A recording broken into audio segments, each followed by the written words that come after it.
I mentioned in my first video of the month that I was suffering from burnout and that it's something I need to recover from in my first few weeks and months of self-employment. And that's something that I did not really understand, much like when I first thought I was gay and when I first thought I was depressed. I did a lot of Googling of what is burnout? What does burnout feel like? To try to understand what that meant and if I qualified. Because I felt like I couldn't use the recovery strategies that people shared if I didn't actually have the thing. Lo and behold, pretty sure I do have burnout, I think it's a transitive state that you recover from slowly over time, so let's go with do. And much like how I experienced depression, burnout didn't feel to me like an inability to function. I don't have the kind of depression that means that I can't get out of bed. And I don't have the kind of burnout that means I can't go to work or am useless when I get there. For me, it was more like fatigue. I could still do most of the things that I would have done, or the baseline of stuff I have to do to like keep my life moving, but there is no joy, no energy, no creativity, and just a real sense of like, why is this so hard? And that of course comes with a lot of self-doubt. When you are good at your job, being just the baseline, okay, feels really startling and makes you doubt yourself and your abilities and feel really self-hating in my case. I felt so inadequate that I was like keeping the lights on, you know, and like keeping the company running, but I had no ideas and no enthusiasm. And I didn't want to go above and beyond, which, you know, it's kind of fucked up that in like capitalist society, you're expected to not only do your job, but really love it. And to advance, you have to like give your all and like have all these good ideas, even when the job might be paying you only enough to like keep your lights on and all of your energy and time and love and thought is going into like being a person or having a family or having creative projects. And I don't often give myself credit for things that I do, but in this case, I am glad that I recognized it because I was able to keep the ship afloat, running 2 companies, but I was really miserable. And I was crying every day, you know, not from sadness always, but just from overwhelm.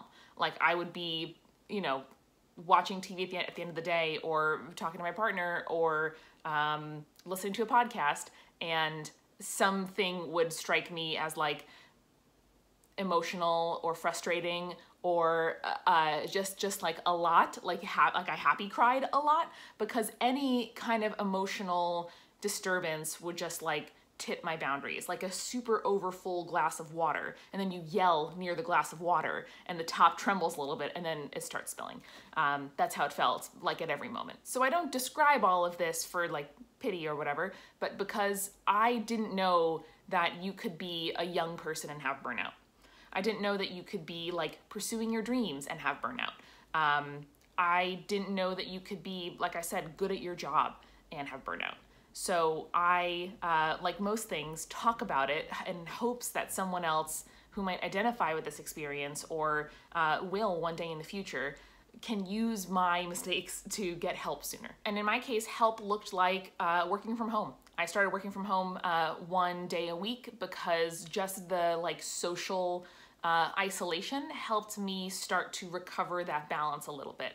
As someone who spends energy being around other people, it was helpful to conserve that energy instead and to be able to like be in my home, in my protected environment, and sleep a little bit later than I otherwise would, to cook my own lunch, to feel just really like in control of my circumstances a little bit during the work week. And both at work and with Multitude, I started delegating things more, talked to my coworkers in both settings about what I was going through, which was scary because I don't like telling people I can't do things. Like I said yesterday, I don't like asking for help, but in this case, there really was no other choice.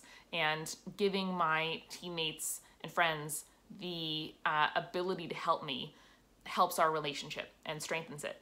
And in many cases, I think makes them feel useful. And I really, really appreciate the help that they have given me. And honestly, doing less is the most helpful thing, which I'm very fortunate, I think, that the timing of all of this was enough that I was able to quit my day job at a time when I really needed to eliminate something from my life. In the past, I was at a point where I was similarly overwhelmed, but I wasn't able to give up my day job because my creative stuff wasn't at a point where it could pay my bills.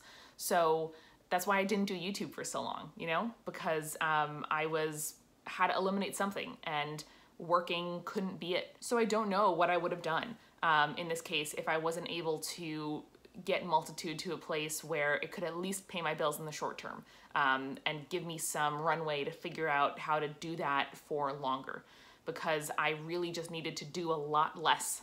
And going from 2 full-time jobs to 1 was a very good start. So I'm hoping that talking about burnout also helps me be less self-conscious about doing less as I recover.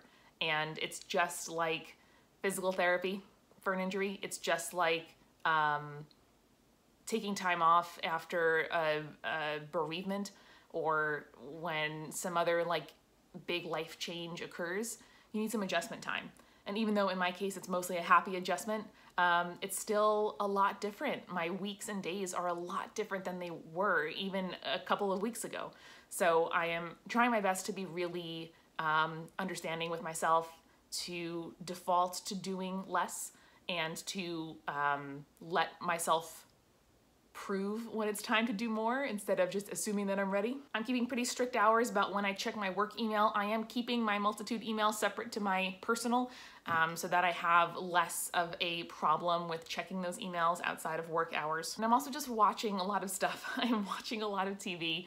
I'm watching Jane the Virgin and The Good Place and other shows that make me happy. I'm listening to podcasts. I'm reading a lot of books, and trying to help feed my brain after all this time of like such intense output and running on empty. It's a time of input, not of output right now.